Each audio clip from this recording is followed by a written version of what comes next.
તમે પશુ જોજો, પશુ જમવા બેઠો હોય, ખાતો હોય, તમે ઘાસ કે જે કંઈ મૂક્યું છે એ એકલું પહેલાં ખાખા જ કરે છે અને પછી એ શાંતિથી વાગોડે છે. એ વાગોડવાની ક્રિયાને જોવા જેવી છે.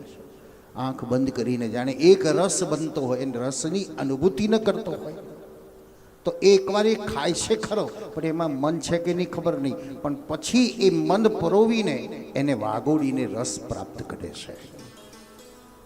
એમ ભોજનમાં મન નથી તો ભોજનનો આનંદ નથી, ભજનમાં મન નથી તો ભજનનો પણ આનંદ નથી.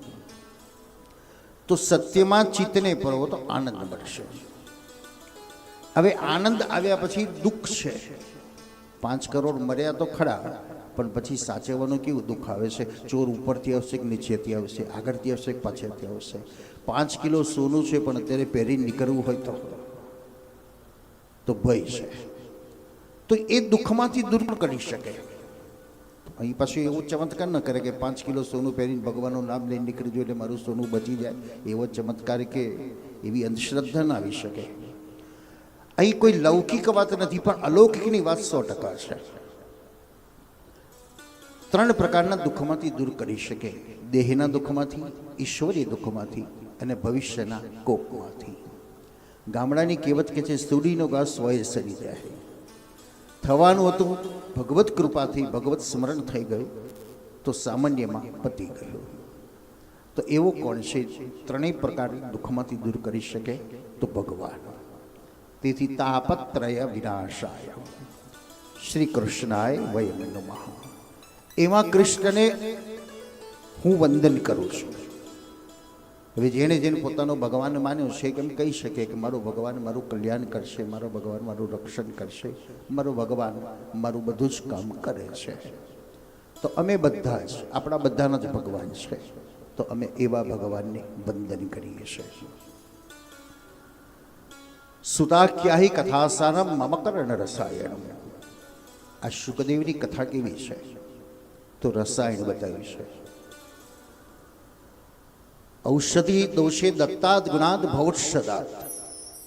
પરીક્ષિતે જ્યારે શુકદેવજી મહારાજે પૂછ્યું છે કે તારે આરામ કરવો છે, ખાવું છે, ત્યારે પરીક્ષિત બોલે છે, આપના મુખમાંથી નીકળતી વાણી એ મને ભવ રોગના ઔષધિ સમાન લાગે છે. શરીરના રોગો માટે દવાની જરૂર છે, એ ડૉક્ટર પાસે જવું પડે, અને મનના રોગોને દવાની જરૂર છે, એના માટે સત્સંગના શરણમાં જવું પડે. એ સત્સંગ દ્વારા એ મનનો રોગ દૂર થઈ શકે અને દવા દ્વારા તનનો રોગ દૂર થઈ શકે. તેથી પરીક્ષિતે કીધું, મહારાજ આપના મુખમાંથી નીકળતી વાણી મને ભવરોગની ઔષધિ સમાન લાગે છે. આ સુખદેવની ગાથાને ઔષધિ બતાવી છે. મમ કર્ણ રસાયણ. ડૉક્ટરની દવા મોઢામાં લેવી પડે, પણ સત્સંગની દવા તો કાનમાં રેડવાની. કાનમાં રેડવા માટે સહારાની, તો સુખદેવજી મહારાજ એનો સહારો છે જે આપણને પ્રાપ્ત છે. મહાત્મ્યની અંદર યમુનાના કિનારે ભક્તિ પોતાના 2 પુત્રોને લઈને આવી છે. યમુના એટલે ભક્તિ સ્વરૂપિણી, ભક્તિ પ્રદાન કરનારી, કૃષ્ણની પ્રિયમાં ઓતપ્રોત બની જાઓ તો ભગવાન વાતો પણ કરે છે. ક્યારેક ક્યારેક ઊંઘમાં જાગી જવાય, ઠંડી લાગતી હશે ઠાકોરજીને, અને તમે જોશો તો વાદળ આવે અને વરસાદ પડ્યો.